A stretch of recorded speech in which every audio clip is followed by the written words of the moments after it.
La guerre commence dans le silence. Un silence lourd, chargé de prières, de serments anciens et de rancunes transmises comme des reliques. Bien avant que les armées ne s'affrontent, avant que le fer ne déchire la chair et que le feu ne consume les villages, la France et l'Angleterre se regardent à travers le brouillard du temps, liés par le sang, la loi et la trahison.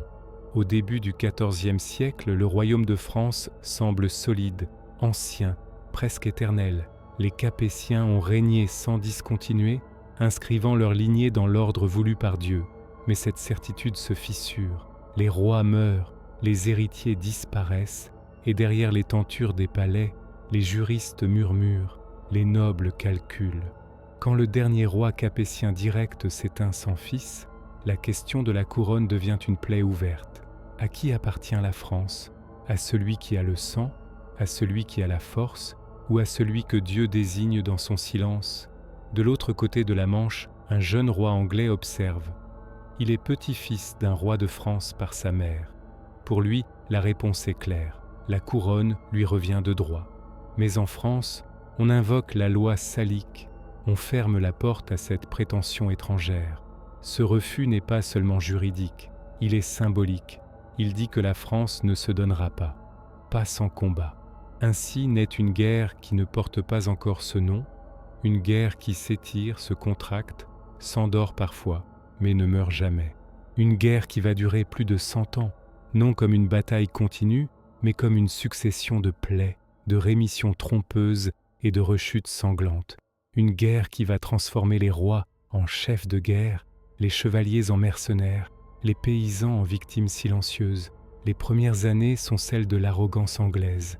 Leurs armées traversent la France, disciplinées, sûres d'elles, portées par une arme nouvelle qui change la logique du combat, l'arc long.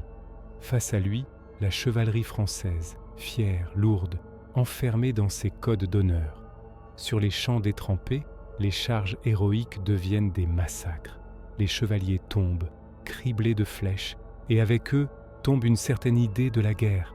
Les défaites s'accumulent, les villes ouvrent leurs portes, les campagnes brûlent, la peste noire s'invite au milieu du conflit, comme si Dieu lui-même frappait sans distinction.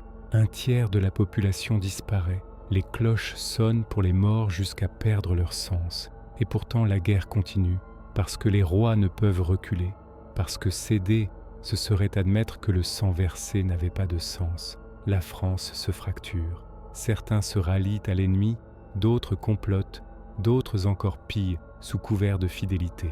Les compagnies de routiers errent, vivant de rapine, transformant le pays en territoire de peur. Le roi, capturé, humilié, libéré contre rançon, revient dans un royaume qu'il ne reconnaît plus. L'autorité royale vacille, le peuple gronde. Les impôts écrasent ceux qui n'ont déjà plus rien. C'est alors que la guerre cesse d'être seulement une affaire de trône. Elle devient une épreuve spirituelle. Pourquoi Dieu permet-il cela? A-t-il abandonné la France? Ou la punit-il pour ses péchés? Les sermons se durcissent, les processions se multiplient. On cherche des signes partout, dans le ciel, dans les songes, dans les paroles des fous et des enfants. Les décennies passent. Des générations entières naissent et meurent sans connaître la paix. La guerre est devenue un état naturel, comme la pluie ou la famine. Les enfants jouent à la bataille parmi les ruines. Les mères prient pour que leurs fils ne soient pas emportés par les recruteurs. Les églises offrent refuge, mais même les pierres sacrées ne sont plus inviolables. Et pourtant, au cœur de ce chaos, quelque chose se prépare, une tension invisible, comme avant l'orage. Car quand tout semble perdu, quand le royaume est à genoux, quand l'ennemi occupe la terre et que le roi doute de lui-même, une voix va s'élever, une voix inattendue, une voix qui prétend ne pas venir des hommes, mais de plus haut, une voix qui parle de mission, de feu et de salut. La guerre, jusque-là affaire d'hommes, s'apprête à devenir une affaire de Dieu. La voix surgit d'un endroit où personne ne regarde jamais, un village perdu, écrasé par la boue et le silence. Là, les maisons sont basses, les champs maigres, et la guerre n'est pas une rumeur mais une présence quotidienne. Les soldats passent, prennent le peu qui reste, laissent derrière eux la peur et les cendres. C'est dans ce monde-là qu'une jeune fille grandit, sans savoir lire, sans savoir écrire, mais persuadée d'une chose que rien ne peut ébranler. Dieu lui parle. Au début, personne n'écoute. On sourit, on hausse les épaules. Les voix, en ces temps de désespoir, sont nombreuses. La faim fait délirer, la peur invente des miracles. Mais celle-ci ne se tait pas. Elle revient, insistante, implacable. Elle parle de délivrance, de couronne, de mission. Elle ne promet pas la gloire, seulement l'obéissance. Et surtout, elle désigne un ennemi clair, l'occupant, l'anglais, celui qui foule la terre de France comme s'il en était le maître légitime. La jeune fille quitte son village. Chaque pas est un acte de foi. Elle traverse des territoires où les routes sont dangereuses, où les hommes violent, volent, tuent sans raison. Elle avance pourtant, protégée par une certitude intérieure plus solide que n'importe quelle armure. Quand elle parle au Seigneur, elle ne supplie pas, elle affirme. Elle dit que Dieu l'envoie, que la France n'est pas morte, qu'un roi doit être sacré pour que le royaume revive. Les hommes de pouvoir hésitent, ils voient en elle une enfant, une menace, peut-être une imposture, mais le désespoir est tel qu'ils acceptent d'écouter. Le royaume n'a plus grand-chose à perdre. Les défaites ont vidé les coffres et les cœurs. Les alliances sont fragiles, les trahisons fréquentes. La cour ressemble à un corps malade, affaibli, doutant de sa propre légitimité. Quand enfin on lui confie une armée, ce n'est pas par foi, mais par calcul. Si elle échoue, elle sera oubliée. Si elle réussit, alors on dira que Dieu était avec eux depuis le début. Elle revêt l'armure, lourde, froide, conçue pour des hommes. Elle tient une bannière blanche, non une épée. Son rôle n'est pas de tuer, mais de conduire, de rappeler à chacun pourquoi il se bat. Et quelque chose change. Les soldats, usés par des années de défaite, relèvent la tête. Ils ne voient plus seulement un commandant, mais un signe. Les marches deviennent des processions. Les prières précèdent les combats. La peur n'a pas disparu, mais elle a changé de visage. Elle n'est plus paralysante. Elle devient offrande. Les villes assiégées reprennent espoir. Les murs tiennent. Les sorties se font plus audacieuses. Les Anglais, habitués à la supériorité, commencent à douter. Comment expliquer ces revers? Comment combattre un ennemi qui croit que Dieu marche à ses côtés? La guerre, jusque-là affaire de stratégie et de logistique, se charge d'une dimension nouvelle, presque mystique. Mais les miracles ont un prix. Plus la jeune fille triomphe, plus elle dérange. Les généraux la craignent, les politiciens s'inquiètent. Une voix qui dit parler au nom de Dieu est dangereuse quand elle n'obéit qu'à lui. On l'utilise tant qu'elle est utile, puis on la laisse seule. Sur les routes, loin de la protection de la cour, elle continue le combat, fidèle à sa mission, même quand les soutiens disparaissent. La capture est brutale, pas héroïque. Une embuscade, des cris, la chute, et soudain, le silence. L'ennemi comprend vite la valeur symbolique de sa prisonnière. Ce n'est pas seulement une soldate, c'est une idée, et les idées ne meurent pas facilement. Alors on ne la traite pas comme une ennemie ordinaire, on la juge. Le procès n'est pas destiné à découvrir la vérité, mais à la fabriquer. On l'accuse d'hérésie, de mensonge, d'orgueil. On cherche à briser ce lien qu'elle affirme avoir avec le ciel. Les questions sont des pièges, les réponses surveillées, consignées, déformées. Elle est seule face à des hommes instruits, armés de mots comme d'armes. Et pourtant, elle résiste. Parfois elle doute, parfois elle pleure. Mais elle ne renie pas. Car renier, ce serait admettre que la France n'était qu'un accident, que l'espoir n'était qu'un mensonge. Le feu l'attend, un feu bien réel, dressé au cœur d'une ville qui regarde sans oser intervenir. Quand les flammes montent, elles ne consument pas seulement un corps, elles gravent une image dans la mémoire collective. La guerre continue après elle. Elle ne s'arrête pas avec sa mort, mais quelque chose est irréversiblement changé. Le royaume a vu ce qu'il pouvait être. Le roi a été sacré. La légitimité a repris racine. Lentement, péniblement, la France se relève. Les victoires reviennent, l'ennemi recule, les forteresses tombent. Quand enfin la guerre s'achève, Plus d'un siècle après ses premiers cris, le pays est méconnaissable. Les campagnes sont ravagées, les villes meurtries, mais une conscience nouvelle est née. La France n'est plus seulement un territoire ou une dynastie, elle est devenue une idée, forgée dans la souffrance, sanctifiée par le feu, portée par une voix qui, un jour, a osé dire que Dieu n'avait pas quitté le champ de bataille. Et dans le silence laissé par les armes, on se souvient, non pas seulement des rois et des traités, mais de cette guerre où le fer et la foi se sont entremêlés, où le ciel et la terre ont semblé se répondre. Une guerre de 100 ans, oui, mais surtout une guerre où les hommes ont cherché désespérément à entendre la voix de Dieu au milieu du fracas du monde. Après le feu, il reste toujours des cendres, mais les cendres gardent la chaleur de ce qui a brûlé. La mort de la jeune fille ne met pas fin à la guerre. Elle ne met même pas fin à son influence. Au contraire, son supplice, voulu comme un avertissement, devient un ferment. Les soldats murmurent son nom autour des feux de camp. Les paysans se signent en passant devant les lieux où elle a prié. Les prêtres hésitent à condamner trop vite celle que le peuple commence à appeler martyr. L'ennemi a gagné un procès, mais il a perdu le contrôle du récit. Le roi, désormais sacré, n'est plus un prétendant fragile. Il est oint. Son pouvoir n'est plus seulement politique, il est symbolique.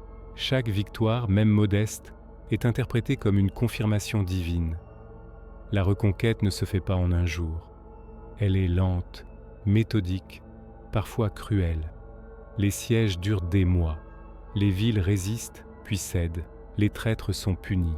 Les fidélités se reforment autour de la couronne. La guerre change de visage. Moins de charges aveugles, plus d'artillerie. Les canons grondent là où jadis les chevaliers priaient avant de charger. Les murailles médiévales, autrefois invincibles, se fissurent sous les boulets. Le monde ancien recule. Une nouvelle manière de faire la guerre s'impose, plus froide, plus technique, moins chevaleresque. Mais la souffrance reste la même. Les campagnes continuent de payer le prix le plus lourd. Les récoltes sont piétinées, les greniers vidés. Les famines suivent les armées comme des ombres. Des villages entiers disparaissent, rayés de la carte, avalés par l'histoire sans laisser de traces écrites. Ceux qui survivent développent une dureté nouvelle. La guerre n'est plus un événement exceptionnel, elle est une condition d'existence. Du côté anglais, l'assurance s'effrite. Les défaites s'accumulent. La guerre coûte cher, trop cher. Les impôts provoquent des révoltes. Les soldats, loin de leurs terres, doutent du sens de cette entreprise interminable. Pourquoi se battre encore, génération après génération, pour des terres qui ne les aiment pas? Les commandants se succèdent, les stratégies changent, mais l'élan initial est allé briser. Les alliances se défont. Les grands seigneurs, jadis partagés, choisissent leur camp avec plus de prudence. La France, lentement, reprend possession d'elle-même. Chaque ville libérée devient un symbole. Chaque bannière arrachée à l'ennemi est montrée comme une relique. La mémoire de la jeune fille brûlée revient sans cesse, comme une promesse silencieuse. Le sacrifice n'a pas été vain. Et puis vient la lassitude. Après tant d'années, les deux royaumes sont épuisés. Les rois ont changé, les ambitions aussi. Ce qui était autrefois une question de droit devient une question de survie économique. Les négociations commencent, interrompues, reprises. On parle de paix sans y croire vraiment, comme on parle d'un rêve trop fragile pour être prononcé à voix haute. Quand enfin les armes se taisent, il n'y a pas de triomphe éclatant, pas de joie unanime, seulement un soulagement fatigué.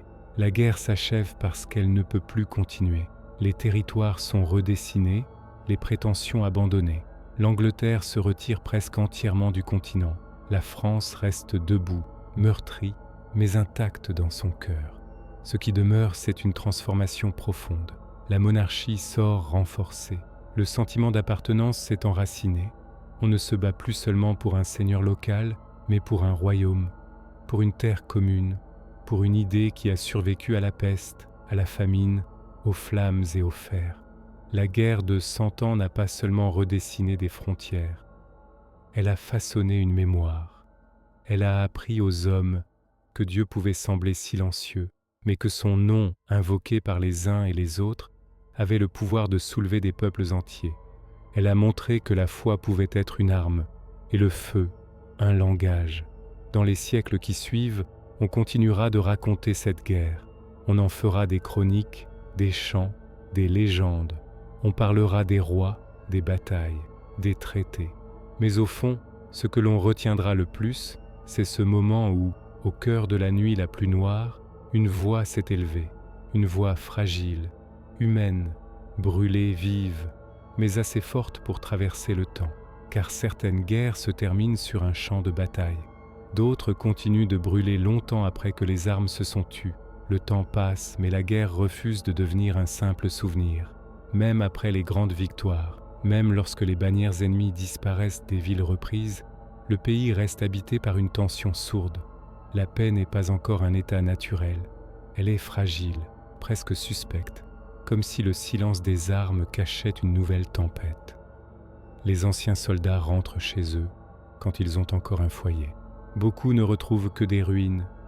Les champs sont à l'abandon, les chemins envahis par les ronces.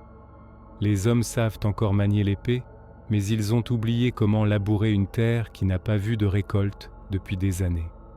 Les blessures ne sont pas seulement visibles, elles sont dans les gestes, dans les regards, dans cette incapacité à croire que demain ne sera pas pire qu'hier. La monarchie tente de réparer ce qui peut l'être. Elle envoie des officiers, lève de nouveaux impôts, impose son autorité là où pendant des décennies, seule la loi du plus fort régnait. Certains accueillent cet ordre nouveau avec soulagement, d'autres le ressentent comme une autre forme de violence. La guerre a appris aux hommes à se méfier de toute promesse. Dans les villes, la mémoire s'organise. On écrit, on compile, on cherche à donner un sens à ce siècle de sang. Les chroniqueurs parlent de batailles décisives, de traités, de stratégies. Mais le peuple, lui, raconte autre chose. Il raconte la faim, il raconte la peur des pillards, il raconte les nuits passées à prier pour que les chevaux ne s'arrêtent pas devant la porte. Et toujours, il raconte la jeune fille, celle qui a osé dire que le royaume n'était pas condamné. Son histoire circule, se transforme. Elle n'est plus seulement celle d'une combattante ou d'une prisonnière. Elle devient un symbole mouvant, adapté aux besoins de chacun. Pour certains, elle est la preuve que Dieu choisit les humbles. Pour d'autres, elle est l'exemple d'un pouvoir qui écrase ceux qui l'utilisent. Les autorités religieuses hésitent. Réhabiliter sa mémoire, c'est reconnaître une erreur terrible. La condamner définitivement, c'est s'opposer à une ferveur populaire qui ne cesse de grandir. Pendant ce temps, l'Angleterre se replie sur elle-même. La guerre perdue laisse des cicatrices profondes. Les vétérans reviennent avec le sentiment amer d'avoir tout sacrifié pour une cause désormais abandonnée. Les luttes internes reprennent. La violence, privée d'ennemis extérieurs, se retourne contre le royaume lui-même. Là aussi, la guerre continue, sous une autre forme. En France, une idée nouvelle s'installe lentement, celle d'un destin commun. Ce sentiment n'est pas né d'un traité ni d'un discours royal. Il est né dans la souffrance partagée, dans ces années où l'on a compris que la survie du village dépendait parfois du village voisin, que la chute d'une ville affaiblissait tout le pays, que la terre de France, piétinée pendant un siècle, avait lié ses habitants par la douleur autant que par l'espoir. La guerre de 100 ans a tout bouleversé. Elle a transformé l'art de gouverner, l'art de combattre, et même la manière de croire. Dieu n'est plus seulement le garant d'un ordre immuable, il est devenu une présence ambiguë, invoquée pour justifier le combat, mais aussi interrogée pour son silence. La foi s'est durcie, parfois fanatisée, parfois intériorisée. Elle n'est plus naïve. Elle porte la trace du feu. Avec le recul, on comprend que cette guerre n'a pas seulement opposé deux royaumes. Elle a opposé deux visions du monde ancien et nouveau. Elle a vu s'effondrer la chevalerie traditionnelle, naître les armées modernes, s'affirmer l'État et émerger une conscience collective qui dépasse les lignages. Et pourtant, malgré toutes ces transformations, quelque chose demeure inchangé. La fragilité humaine face à la violence. La guerre de 100 ans a appris aux hommes que le temps ne guérit pas tout, que certaines blessures deviennent des fondations, que certaines voix, même réduites au silence par les flammes, continuent de résonner longtemps après la fin des combats. Ainsi, lorsque les cloches sonnent enfin pour autre chose que la mort ou l'alarme, elles ne célèbrent pas une victoire éclatante, elles annoncent une survie, une survie chèrement acquise, forgée dans la boue, le sang et la foi. Et dans ce monde nouveau, né des ruines de l'ancien, la guerre reste là, tapie dans la mémoire collective, non comme un appel aux armes, mais comme un avertissement. Car ceux qui ont entendu, un jour, la voix de Dieu au milieu du feu, savent que l'histoire peut toujours recommencer. Le temps pourtant n'efface pas tout. Il polit les angles, adoucit certaines douleurs, mais laisse intactes les lignes profondes creusées par un siècle de guerre. La France avance, reconstruisant lentement ses routes, ses ponts, ses villes. Mais sous les pierres neuves, sous les toits relevés, demeure une mémoire lourde, presque sacrée. Les générations nées après la fin des combats grandissent entourées de récits. On leur parle d'un temps où les Anglais occupèrent la terre, où les châteaux changeaient de main comme des proies, où l'on priait autant que l'on se battait. Ces histoires ne sont pas racontées pour glorifier la violence, mais pour expliquer le monde tel qu'il est devenu. Un monde où l'autorité royale est plus forte, mais aussi plus distante.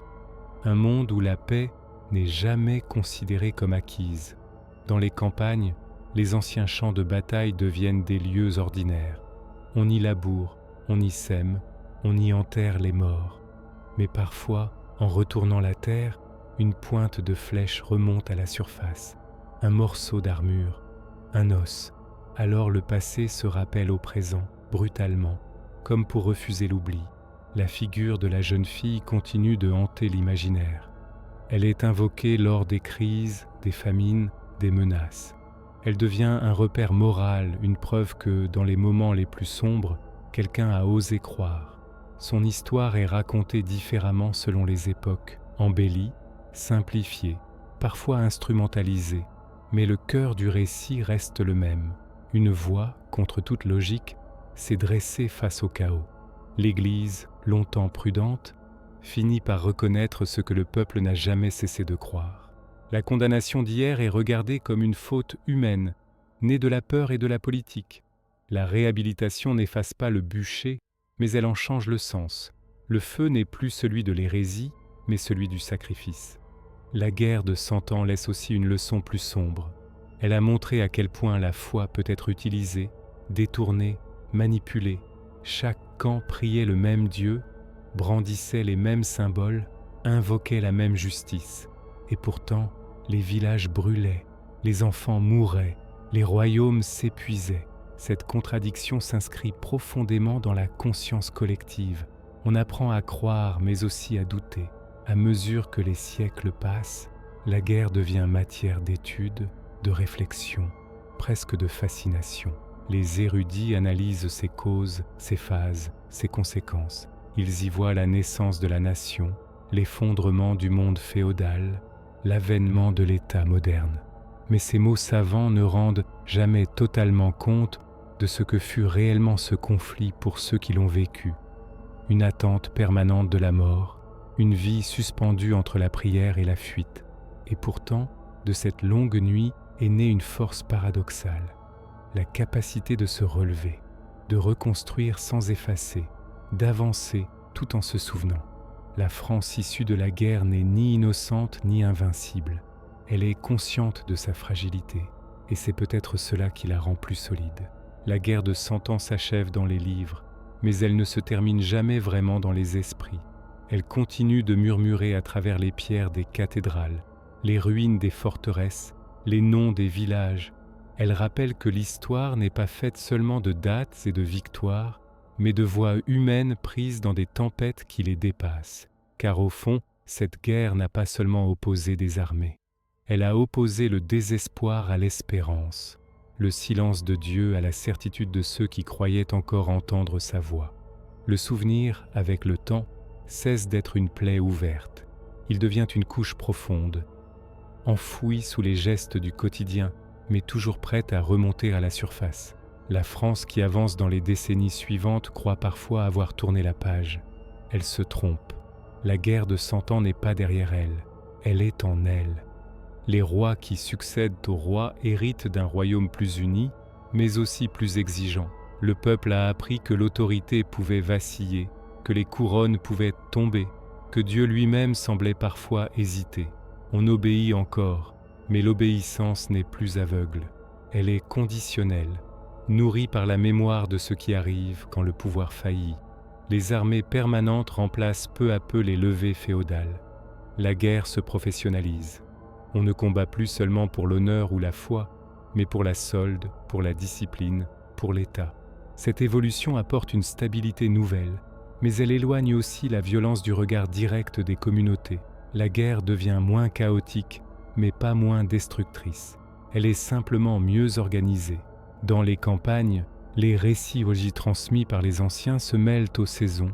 On raconte comment les récoltes étaient brûlées pour affamer l'ennemi, comment les cloches sonnaient pour prévenir des pillards, comment certains priaient en cachette, convaincus que la foi affichée attirait autant le feu que la protection. Ces récits forgent une sagesse amère. Survivre parfois vaut plus que comprendre. La jeune fille brûlée n'est plus seulement une figure religieuse, elle devient une référence morale, presque politique. Son histoire rappelle que la légitimité ne vient pas toujours d'en haut, qu'elle peut surgir de la marge, du silence, de l'invisible.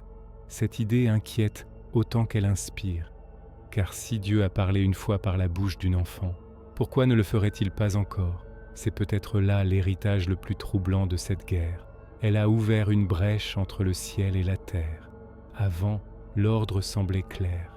Dieu au-dessus, les rois en dessous, le peuple à la base. La guerre a brouillé cette hiérarchie. Elle a montré que les rois pouvaient être faibles, que les prêtres pouvaient se tromper, et que la foi pouvait surgir là où on ne l'attendait pas. Les siècles suivants tenteront de refermer cette brèche, par la doctrine, par l'ordre, par la centralisation. Mais elle ne disparaîtra jamais complètement. Elle réapparaîtra dans d'autres conflits, d'autres révoltes, d'autres voix affirmant agir au nom d'une vérité supérieure. La guerre de 100 ans a été un avertissement, mais aussi un précédent. Ainsi, ce conflit immense ne se mesure pas seulement en bataille gagnée ou perdue, il se mesure en changements invisibles, dans la façon dont les hommes perçoivent le pouvoir, dans la manière dont ils invoquent Dieu, dans la méfiance qu'ils gardent envers toute guerre présentée comme juste et nécessaire. La France issue de ce siècle de feu est plus forte, mais moins naïve. Elle sait désormais que le feu purifie autant qu'il détruit, que la foi peut sauver mais aussi condamner, que la voix de Dieu, réelle ou imaginée, peut soulever des armées et conduire une jeune fille au bûcher. Et peut-être est-ce pour cela que cette guerre continue de fasciner, parce qu'elle se situe à la frontière du visible et de l'invisible, entre la stratégie et la croyance, entre le fer des hommes et le feu du ciel. Car tant que les hommes chercheront un sens à leur violence, tant qu'ils prêteront à Dieu leurs propres cris, la guerre de 100 ans ne sera jamais entièrement terminée. Le monde continue d'avancer, mais l'ombre de la guerre reste longue. À mesure que les décennies s'éloignent du dernier combat, la mémoire cesse d'être vécue pour devenir enseignée. On n'a plus connu la guerre de 100 ans, mais on en hérite. Elle s'installe dans l'éducation des princes, dans les sermons des prêtres, dans les chroniques que l'on recopie à la lueur des chandelles. Les rois apprennent désormais que régner, ce n'est pas seulement commander, mais prévenir. Prévenir le chaos, la fragmentation, le retour de ces années où l'autorité s'est dissoute dans la violence. L'État se renforce par peur du passé autant que par ambition. Les lois se multiplient, les impôts se rationalisent, les frontières se surveillent. Tout est fait pour que jamais plus un royaume ne puisse sombrer aussi profondément dans une guerre sans fin. Mais la paix ainsi construite est rigide. Elle repose sur la mémoire de l'effondrement. Elle sait ce qu'il en coûte de laisser les fissures s'élargir. Chaque révolte locale, chaque contestation religieuse est regardée avec suspicion, comme une possible étincelle. Le feu a trop brûlé pour qu'on le tolère de nouveau. Dans les églises, le discours change subtilement. On parle toujours de foi, de salut, de volonté divine, mais on parle aussi d'obéissance, de prudence, de silence. La jeune fille brûlée devient un exemple soigneusement encadré. On célèbre sa foi, mais on évite d'imiter sa révolte. On l'élève au rang de symbole, précisément pour qu'elle ne puisse plus être reproduite. Pourtant, dans les couches profondes de la société, son histoire continue de poser une question dangereuse. Et si la vérité ne venait pas toujours des puissants? Et si Dieu parlait parfois en dehors des structures établies? Cette interrogation ne disparaît jamais complètement. Elle circule dans les marges, dans les murmures, dans les crises futures. La guerre de 100 ans a aussi enseigné la patience, une patience douloureuse, forgée par l'attente interminable de la fin. Les hommes ont appris que certaines catastrophes ne se résolvent pas en une génération, qu'il faut parfois transmettre le fardeau à ses enfants en espérant qu'ils verront ce que l'on n'a pas vu. Cette patience devient une vertu nationale, mais aussi une résignation. Avec le recul, les historiens diront que cette guerre marque la fin du Moyen Âge, mais pour ceux qui en portent encore la trace, elle marque surtout la fin de l'innocence. Avant elle, on croyait que l'ordre du monde était stable. Après elle, on sait qu'il peut se briser lentement, presque imperceptiblement, jusqu'à devenir méconnaissable. Et au centre de ce bouleversement, il y a toujours ce paradoxe. La foi, elle a soutenu les affamés, donné du courage aux soldats, maintenu l'espoir dans les pires ténèbres, mais elle a aussi servi à condamner, à justifier, à brûler. La guerre de 100 ans n'a pas détruit la foi, elle l'a rendue plus lourde, plus grave, chargée de conséquences. Ainsi, lorsque les générations futures regardent en arrière, elles ne voient pas seulement une succession de batailles, elles voient un long dialogue entre le ciel et la terre, souvent interrompu par le fracas des armes. Elles voient des hommes cherchant désespérément un sens à leur souffrance, prêts à entendre la voix de Dieu même au milieu des flammes. Car cette guerre a laissé une certitude étrange. Quand tout s'effondre, les hommes n'écoutent pas seulement les rois ou les chefs. Ils écoutent aussi les voix qui promettent que la destruction n'est pas la fin. La mémoire finit par se transformer en héritage. Ce qui fut vécu dans la chair devient transmis par les mots, puis par les silences. La guerre de 100 ans n'est plus une menace immédiate, mais elle demeure une référence invisible, une mesure implicite de toute crise future. Quand un conflit éclate, quand une révolte gronde, quand la foi se durcit, on compare instinctivement à ce siècle de feu. Les villages reconstruits portent encore les traces de leurs anciennes peurs. Les plans des villes changent. On pense aux remparts, aux réserves, aux refuges. On n'espère plus seulement la prospérité, on anticipe la catastrophe. La prudence devient une seconde nature. La guerre a appris aux hommes à penser le pire avant de croire au meilleur. Les récits se stabilisent, ce qui était chaos devient chronologie. On découpe la guerre en phases, en règnes, en campagnes. On la rend compréhensible, presque maîtrisable. Mais ce travail d'ordre ne fait pas disparaître le vertige, car derrière chaque date se cache une vie brisée, derrière chaque victoire un champ jonché de morts anonymes. La jeune fille, elle, traverse désormais les siècles comme une présence fixe dans un monde changeant. Son histoire est enseignée, commentée, sanctifiée. Elle n'est plus dangereuse, ou du moins on le croit, mais au fond des consciences, elle continue de poser la même question, immuable. Qu'arrive-t-il quand une voix solitaire défie l'ordre établi au nom d'une vérité supérieure ? Cette question inquiète autant qu'elle fascine. Elle rappelle que l'histoire n'est pas seulement façonnée par les puissants, mais aussi par ceux qui osent parler quand tout semble perdu. La guerre de 100 ans a été le théâtre de cette tension permanente entre l'autorité et l'inspiration, entre la loi des hommes et ce qu'ils appellent la volonté de Dieu. À mesure que le temps passe, la foi elle-même change de texture, elle devient plus intériorisée, moins spectaculaire. Les grandes visions s'éloignent, remplacées par une piété plus discrète, presque méfiante à l'égard des élans trop brûlants. Le feu a laissé sa trace. On sait désormais ce qu'il peut faire. Et pourtant, malgré cette prudence, malgré cette sagesse durement acquise, l'homme reste le même. Il cherche des signes, il cherche du sens. Face aux crises, aux famines, aux épidémies, il lève encore les yeux vers le ciel. Il se demande si Dieu parle encore, et s'il parle par quelle voix. C'est là que la guerre de 100 ans continue de vivre, non dans les champs de bataille, mais dans cette interrogation jamais résolue. Elle a montré que la foi peut être une lumière dans la nuit, mais aussi une torche qui embrase tout. Elle a montré que le silence de Dieu peut être interprété de 1000 façons, selon la peur, l'espoir ou la colère de ceux qui l'écoutent. Ainsi, ce conflit n'a pas seulement façonné une nation, il a façonné une relation au sacré, au pouvoir, à la violence. Il a appris aux hommes que l'histoire n'avance pas en ligne droite, mais par longues épreuves, où chaque certitude peut être consumée. Et tant que l'humanité continuera de chercher une voie plus haute que la sienne pour justifier ses combats, tant que le feu sera invoqué comme purification autant que comme châtiment, l'écho de cette guerre, née il y a des siècles, continuera de murmurer sous les pas du présent. Le souvenir, arrivé à ce point, cesse d'être seulement une leçon. Il devient un poids transmis, presque une responsabilité. Ceux qui vivent désormais dans l'ombre lointaine de la guerre de 100 ans savent qu'ils n'en ont pas été témoins, mais ils sentent confusément qu'elle les regarde encore, comme si ce siècle de violence attendait toujours quelque chose des vivants. La France avance, mais avec lenteur. Chaque décision politique, chaque réforme, chaque appel aux armes est tenté par la peur du retour au chaos. On se méfie des conflits prolongés, des guerres justifiées par des droits anciens ou des promesses sacrées. La mémoire collective a intégré une certitude durement acquise. Il n'y a rien de plus dangereux qu'une guerre qui se croit légitime et éternelle. Les chroniques deviennent plus sobres.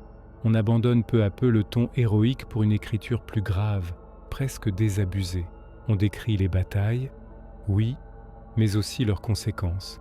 On note les famines, les déplacements de population, les villes vidées de leurs habitants. L'histoire commence à regarder la guerre non plus seulement comme un théâtre de gloire, mais comme une mécanique qui broie lentement ceux qui y sont pris. La jeune fille brûlée, elle aussi, change encore de visage. Elle n'est plus seulement la messagère de Dieu, ni la victime d'un procès injuste. Elle devient le symbole de ce que la guerre exige de plus cruel, la capacité à sacrifier ce qu'elle a de plus pur pour continuer à avancer. Son feu éclaire désormais une vérité inconfortable. Même les causes qui semblent justes peuvent dévorer leurs propres enfants. Dans les campagnes, la foi se fait plus silencieuse. On prie toujours, mais on prie bas. On ne réclame plus de miracles éclatants. On demande simplement que la terre donne, que les enfants survivent, que la paix dure. La relation à Dieu est devenue intime, presque prudente, comme après une longue dispute dont on n'a jamais vraiment parlé. L'Angleterre, de son côté, transforme elle aussi sa mémoire. La guerre perdue devient un avertissement sur les limites de l'ambition. Elle nourrit un repli, une attention accrue aux affaires intérieures. Là aussi, le siècle de feu laisse une trace durable. On apprend que la puissance ne garantit ni la victoire ni la justice. Ce qui unit désormais les deux royaumes, paradoxalement, ce n'est plus la guerre, mais son souvenir. Un souvenir différent, parfois opposé, mais issu de la même fatigue. La guerre de 100 ans a épuisé les vainqueurs comme les vaincus. Elle a montré que le temps peut être une arme plus terrible que n'importe quelle armée. Et dans ce long après-coup, une question demeure suspendue au-dessus des générations. Comment empêcher que cela recommence ? Les réponses varient, mais aucune n'est définitive. On construit des institutions, on renforce les lois, on encadre la foi, on glorifie la paix. Pourtant, au fond, on sait que rien n'est jamais acquis. La guerre de 100 ans ne s'est pas seulement terminée par des traités, elle s'est dissoute lentement dans la conscience européenne, laissant derrière elle une vigilance inquiète. Elle a appris aux hommes que les conflits les plus destructeurs ne naissent pas toujours de la haine immédiate, mais de la persistance, de l'acharnement, de l'incapacité à renoncer. Ainsi, ce conflit continue de vivre comme une ombre portée sur l'avenir, non pour appeler à la guerre, mais pour rappeler ce qu'elle coûte, non pour glorifier le feu, mais pour se souvenir de ceux qui l'a consumé. Avec le temps, la guerre cesse d'être racontée comme un événement. Elle devient une présence diffuse, intégrée à la manière même de penser l'histoire. Ce n'est plus seulement ce qui s'est passé, mais ce qui aurait pu continuer, ce qui pourrait recommencer. La guerre de 100 ans devient une frontière invisible dans la conscience collective. Avant elle, le monde semblait stable. Après elle, plus rien ne paraît définitivement assuré. Les générations lointaines regardent ce siècle comme on regarde un abîme refermé. On sait qu'il est là, sous la surface, même si l'on marche désormais sur une terre redevenue ferme. Les récits transmis n'insistent plus sur les dates, mais sur les sensations, l'attente, la peur, l'usure. On comprend alors que la plus grande violence de cette guerre n'a pas été l'intensité des combats, mais leur durée. Une violence lente, répétitive, qui érode les certitudes jusqu'à les réduire en poussière. Dans cette longue épreuve, Dieu n'a jamais cessé d'être invoqué, mais sa place a changé. Il n'est plus seulement celui qui décide de la victoire ou de la défaite. Il est devenu le témoin silencieux de ce que les hommes sont capables de faire en son nom.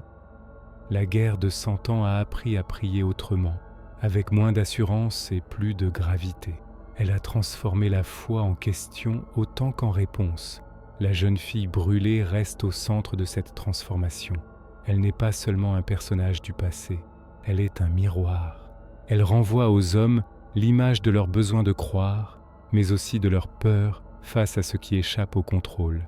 Elle rappelle que l'histoire ne progresse pas uniquement par les décisions des puissants, mais aussi par des fractures imprévues, par des voix isolées qui bouleversent l'ordre établi. À travers elle, la guerre de 100 ans prend un visage humain. Elle cesse d'être une abstraction faite de traités et de batailles. Elle devient une histoire de chair et de feu, de foi et de doute. Une histoire où le sacré et le politique se confondent jusqu'à devenir indissociables, où l'espoir peut sauver un royaume et condamner un individu. Lorsque l'on regarde ce siècle dans son ensemble, une vérité s'impose lentement.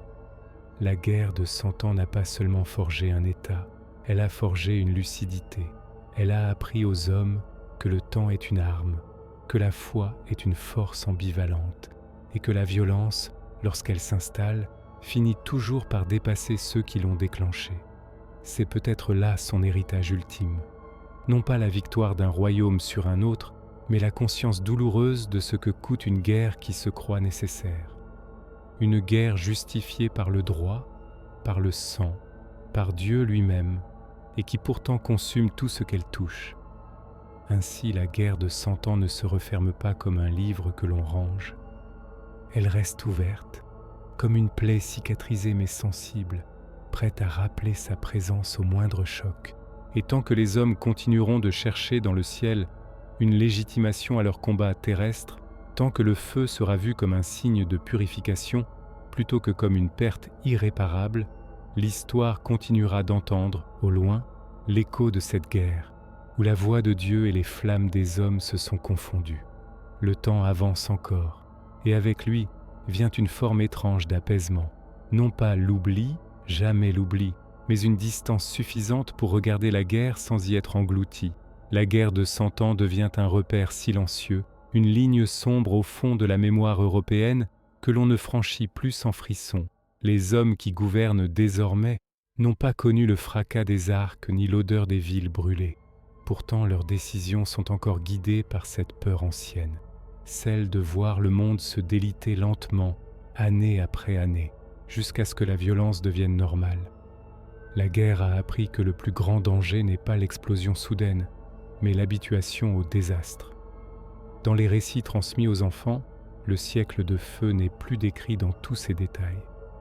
On en garde l'essentiel, la durée, la souffrance, l'obstination. On raconte qu'une guerre peut devenir si longue qu'elle finit par définir ce qu'est la vie elle-même, que naître dans la guerre, vivre dans la guerre et mourir dans la guerre peut sembler naturel, jusqu'au jour où quelqu'un se souvient que cela ne devrait pas l'être. La jeune fille brûlée, toujours elle, devient alors plus qu'un symbole religieux ou national. Elle incarne cette rupture, ce moment où l'habitude de la défaite a été brisée, où quelqu'un, sans arme véritable, a osé affirmer que l'histoire pouvait encore changer. Peu importe finalement que ces voix aient été divines ou humaines, ce qui compte, c'est qu'elles aient été entendues. Mais son destin rappelle aussi une autre vérité, plus dure encore. L'histoire n'épargne pas ceux qui la bousculent. Elle utilise, elle élève, puis elle écrase.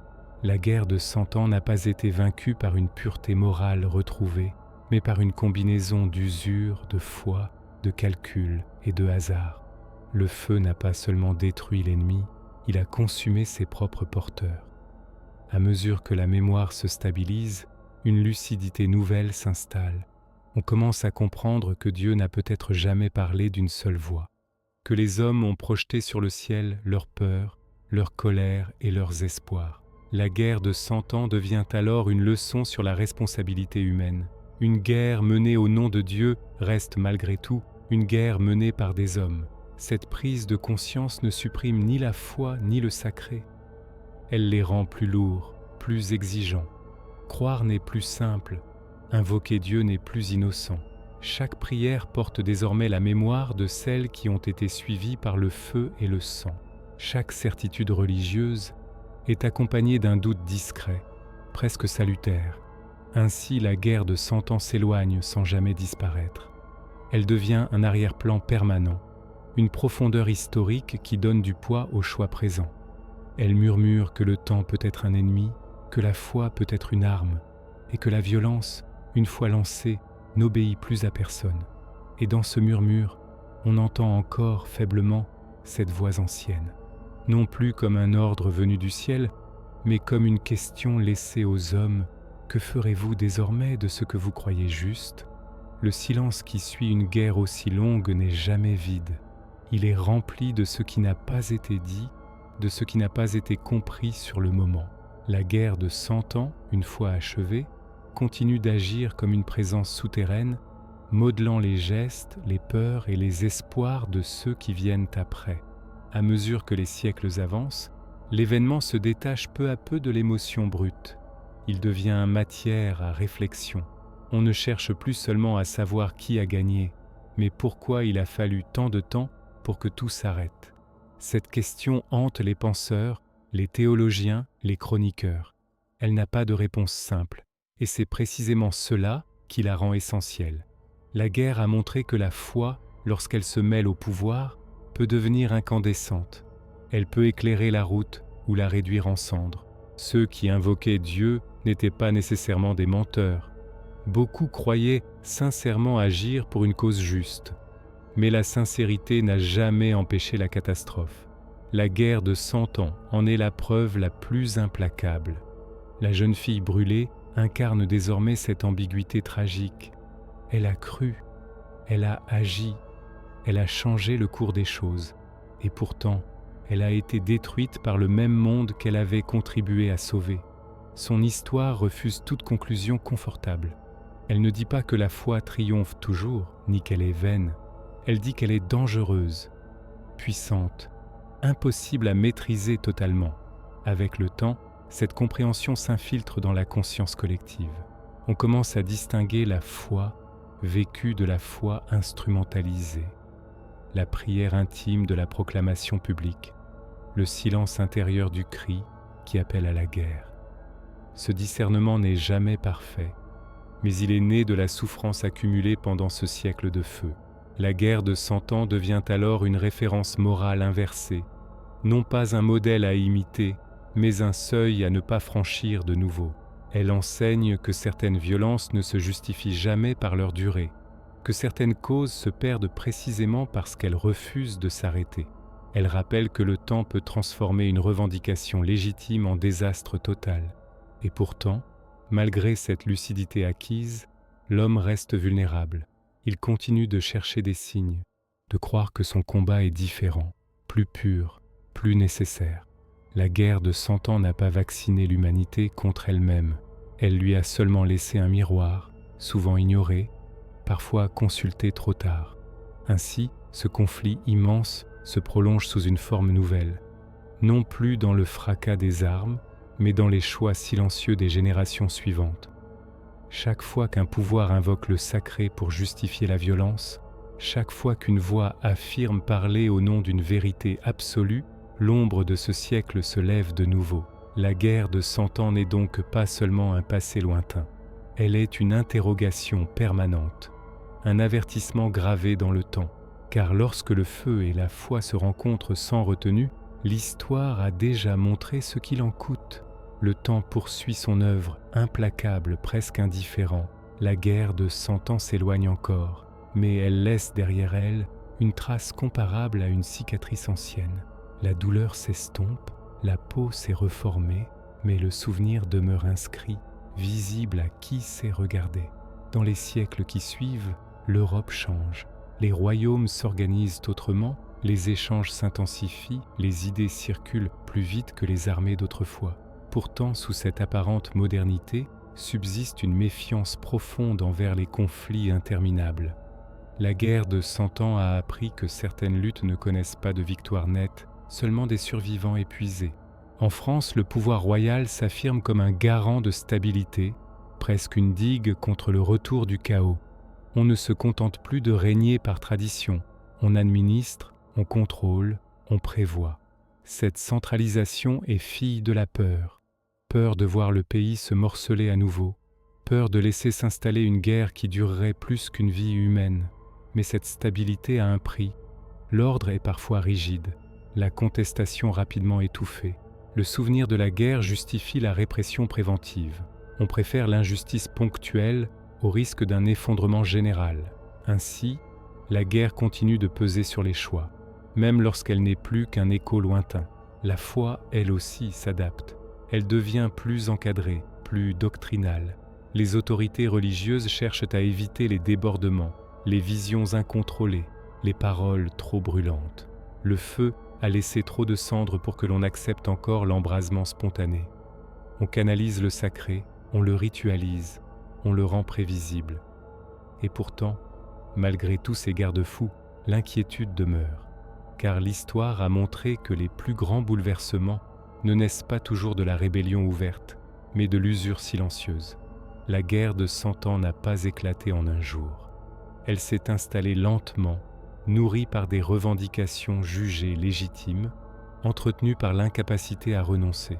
C'est cette lenteur qui hante les mémoires, cette idée qu'un monde peut s'habituer à la violence sans s'en rendre compte, que des enfants peuvent naître dans la guerre et mourir sans avoir connu autre chose, que l'exception peut devenir la norme. La jeune fille brûlée, encore et toujours, rappelle ce basculement. Elle apparaît dans les récits non comme une héroïne invincible, mais comme un point de rupture.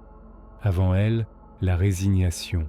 Après elle, l'idée que même un siècle de défaite peut être remis en question. Son feu éclaire moins une victoire qu'un réveil. Mais ce réveil a un coût. L'histoire ne l'oublie pas. Elle se souvient que le renouveau est souvent porté par des figures que l'on sacrifie ensuite pour restaurer l'ordre. La guerre de 100 ans enseigne ainsi une vérité cruelle. Les périodes de transition réclament presque toujours des victimes symboliques. À force de méditer ce siècle de feu, une forme de sagesse inquiète émerge. On comprend que la paix n'est jamais un état naturel, mais un effort constant, qu'elle demande plus de courage parfois que la guerre, qu'il faut savoir renoncer, céder, accepter l'imperfection pour éviter l'abîme.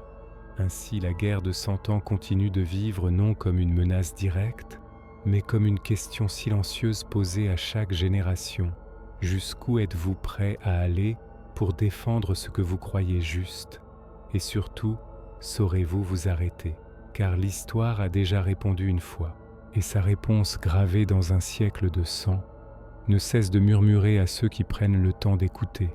La mémoire, à ce stade, n'est plus un simple héritage. Elle devient une vigilance. La guerre de 100 ans a appris aux hommes que l'histoire n'est jamais définitivement close, qu'elle peut se rouvrir lentement, presque sans bruit, si l'on cesse d'y prêter attention. Les siècles avancent, et avec eux naissent de nouvelles guerres, de nouvelles croyances, de nouvelles certitudes. Pourtant, dans les moments de crise, lorsque les institutions tremblent, lorsque la foi se radicalise ou que le pouvoir se durcit, le souvenir de ce long conflit revient comme une ombre familière. On ne le nomme pas toujours, mais il est là, dans la peur instinctive de l'engrenage, dans la crainte d'un affrontement qui durerait plus que des vies humaines. La guerre de 100 ans a laissé une leçon tacite. Ce qui commence comme une querelle de droit peut devenir une épreuve existentielle pour des peuples entiers.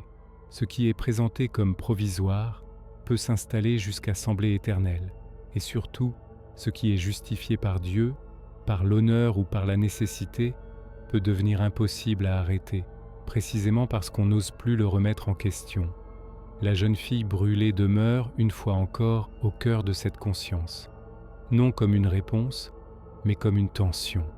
Elle incarne la puissance de la conviction individuelle face à l'effondrement collectif. Mais elle incarne aussi le danger de cette même conviction lorsqu'elle entre en collision avec des structures qui refusent de perdre le contrôle. Son destin rappelle que l'histoire avance souvent par des contradictions irréconciliables. Avec le recul, La guerre de 100 ans apparaît moins comme une anomalie que comme une révélation. Elle révèle la capacité humaine à endurer l'inacceptable, à normaliser la destruction, à transformer la souffrance en routine. Elle révèle aussi la capacité tout aussi humaine à espérer malgré tout, à croire qu'un basculement reste possible, même après des décennies d'échecs. Cette double leçon, endurance et espérance, est peut-être ce que le siècle de feu a légué de plus durable. Elle explique pourquoi les sociétés issues de cette guerre sont à la fois résilientes et méfiantes, capables de se relever, mais jamais totalement confiantes dans la solidité du monde. Ainsi, la guerre de 100 ans ne s'achève pas vraiment dans la victoire ni dans la paix. Elle s'achève dans une prise de conscience lente, douloureuse, celle que la violence prolongée transforme tout ce qu'elle touche, y compris ceux qui croient la maîtriser. Elle laisse derrière elle une humanité plus lucide, mais aussi plus inquiète. Et c'est peut-être là son dernier message. Une guerre peut durer 100 ans, mais ses conséquences, elles, n'ont pas de fin claire. Tant que les hommes continueront de croire que le temps peut justifier la souffrance, tant qu'ils invoqueront le ciel pour légitimer la terre brûlée, l'histoire se souviendra de ce siècle où la foi et le feu ont marché côte à côte, et elle se demandera, encore et encore, si l'on a vraiment appris. Le souffle du temps continue de porter les échos du siècle de feu. La guerre de 100 ans n'est plus visible dans les champs ni dans les murailles des villes. Elle se cache dans les cœurs, dans les habitudes, dans la manière dont les hommes apprennent à mesurer le risque et la confiance. Les générations nées après la guerre connaissent la paix, mais elles en goûtent la fragilité. Chaque conflit local, chaque tension entre seigneurs, chaque prétention royale rappelle la longue leçon du passé. La stabilité n'est jamais acquise. On gouverne désormais avec prudence, non par crainte de Dieu, mais par crainte du retour du chaos. La peur, longtemps source de paralysie, devient guide de l'action. Les chroniques et les histoires qui circulent transmettent plus que des faits. Elles transmettent une atmosphère, celle d'un monde suspendu entre l'espoir et la désolation. On raconte les sièges, les famines, les villes incendiées, mais aussi les gestes de courage, les alliances fragiles, la résilience des peuples. La guerre de 100 ans devient un manuel silencieux sur la fragilité humaine et la nécessité de vigilance constante. La figure de la jeune fille brûlée continue de briller dans l'imaginaire collectif. Elle n'est plus seulement un symbole religieux ou héroïque. Elle incarne la puissance de la conviction, la fragilité de l'humain face aux forces sociales et politiques et la tension permanente entre ce qui est juste et ce qui est possible. Sa mémoire rappelle que le courage a un coût, que les voix isolées peuvent changer le cours des événements, mais qu'elles sont aussi vulnérables. À travers cette histoire, un équilibre subtil s'installe. Les hommes apprennent que la paix n'est pas un état, mais un effort continu, que la justice, la foi et le pouvoir doivent être exercés avec prudence, conscience et humilité. La guerre de 100 ans devient ainsi une présence silencieuse, toujours là pour rappeler ce qui arrive lorsque la vigilance disparaît. Et dans ce murmure qui traverse les siècles, une certitude persiste. La guerre de 100 ans n'a peut-être pas façonné seulement les royaumes, les frontières ou les trônes. Elle a façonné la conscience même des hommes, leur rapport au temps, à la foi et à la violence. Tant que l'humanité cherchera à justifier la guerre au nom d'un idéal, tant que les flammes et les prières seront mêlées sur le même champ, les leçons de ce siècle de feu continueront de résonner, doucement, puissamment, inlassablement. Les années s'égrènent et la France se reconstruit dans la lenteur mais aussi dans la détermination. Les blessures laissées par la guerre de 100 ans ne sont plus visibles partout, mais elles sont profondément inscrites dans la conscience collective. Les villages se redressent, les champs sont cultivés, les marchés reprennent vie. Pourtant, la peur ancienne persiste. Chaque bruit de cheval, chaque rumeur d'ennemis rappelle que le temps de feu n'est jamais loin, même dans l'ombre de la paix. Le roi désormais sacré gouverne avec prudence. Ses conseillers ont appris à anticiper, à prévenir, à surveiller ce qui pourrait déstabiliser le royaume. Les armées permanentes, plus disciplinées et mieux organisées, assurent la sécurité. mais aussi le contrôle. La guerre n'est plus seulement une menace extérieure, elle a appris aux hommes à se méfier des crises internes. La leçon est gravée dans les lois, dans les structures, dans les habitudes. La jeune fille brûlée demeure un symbole vivant, invisible mais présent. Les histoires qui lui sont consacrées circulent dans les foyers, les églises, les châteaux. Elle incarne l'idée que la foi et la conviction peuvent changer le cours des événements, mais qu'elles portent aussi leurs dangers. Son feu est devenu un avertissement. La vérité, même inspirée par le divin, peut être utilisée et trahie, admirée et punie. La guerre de 100 ans continue de guider les générations. Elle enseigne que la violence prolongée transforme tout. Les hommes, les institutions, la foi, le temps même. Elle rappelle que la paix exige autant de courage que la guerre, que la vigilance est une arme silencieuse et constante. Elle montre que l'histoire ne se termine jamais véritablement. Elle se transmet, elle s'incorpore, elle prépare le futur tout en rappelant le passé. Dans ce monde nouveau, façonné par le fer et le feu, la mémoire devient un guide. On apprend à observer, à écouter, à anticiper. On sait que la stabilité est fragile, que la foi peut être lumineuse ou destructrice, et que les flammes d'hier éclairent encore le chemin de demain. Et dans ce murmure continu, une vérité demeure. La guerre de 100 ans n'a pas seulement changé les royaumes, elle a changé ceux qui les habitent. Elle a appris aux hommes que la voix de Dieu peut surgir dans le chaos, que le feu peut être un instrument de pouvoir, et que la mémoire, elle, ne meurt jamais. Tant que les hommes continueront de marcher entre la foi et la violence, les leçons de ce siècle de feu continueront de résonner, inlassables et silencieuses, dans chaque pas du présent. Le dernier souffle de la guerre de 100 ans n'a pas été celui des armes, mais celui de la mémoire qui s'installe.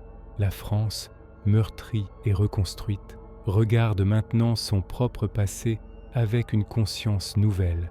Les siècles ont poli les pierres des villes, les routes sont redevenues praticables, les champs ont retrouvé leur vert profond, mais le souvenir reste vivant, comme une ombre dans le cœur des habitants. Les rois, désormais plus prudents, gouvernent avec une attention constante à l'équilibre fragile du royaume. Chaque décision, chaque levée de troupes, chaque impôt est mesuré à l'aune de la catastrophe passée. La guerre a appris aux hommes que la puissance est fragile et que le temps peut être aussi cruel que l'épée. La vigilance devient alors une seconde nature, une nécessité inscrite dans l'âme même de la nation. La jeune fille brûlée demeure, au-delà du temps, une lumière dans les ténèbres du souvenir. Son courage, sa conviction, son sacrifice sont transmis comme un avertissement et une inspiration. Elle rappelle que la foi peut soulever des armées, mais qu'elle peut aussi dévorer ceux qui la portent. Son feu est devenu un symbole, une épreuve pour la conscience collective. La justice, la vérité et la croyance sont des forces puissantes, mais elles exigent prudence et discernement. La guerre de 100 ans, par sa durée et sa violence, a changé la manière dont les hommes comprennent leur monde. Elle a démontré que la paix n'est jamais un état acquis, que le pouvoir doit être tempéré par la responsabilité et que la foi, lorsqu'elle est invoquée, porte en elle le potentiel du salut autant que celui de la destruction. Les leçons de ce siècle de feu résonnent encore. Elles enseignent la patience, la vigilance et la mesure, mais aussi la capacité de croire et d'agir malgré tout. Et ainsi le royaume reconstruit avance, conscient de son passé et prudent dans son présent. La mémoire de la guerre, inscrite dans chaque pierre, chaque champ, chaque cœur, continue d'éclairer l'avenir. Elle murmure que l'histoire est un dialogue permanent entre la foi et le feu, entre le temps et la volonté humaine, et qu'elle ne se termine jamais vraiment. Car tant que les hommes chercheront à justifier leur combat, tant qu'ils invoqueront le ciel pour légitimer leurs actions terrestres, la guerre de 100 ans continuera de résonner, silencieuse, inlassable, mais toujours présente, un siècle de feu qui a façonné une nation et la conscience de ceux qui la peuplent.